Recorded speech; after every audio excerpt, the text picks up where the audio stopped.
من التراث الفلسطيني القديم كعك فلسطين أو أساور فلسطين. يا رب عقبال ما ناكل هيدا الكعك بفلسطين. لنحضر للتمر تمر بهار كعك وزبدة، منخلطن ومنشكلن رول.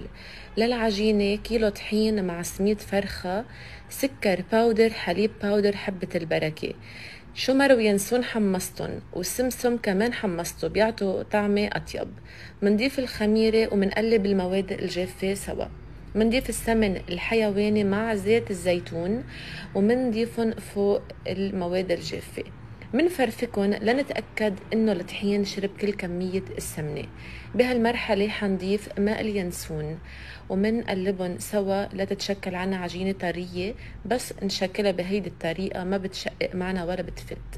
منقطعن قطع ومنمدها بهيدا الشكل، منحشيها بالتمر ومنسكرها ومنلفها رول لحتى تتشكل عنا اسوارة.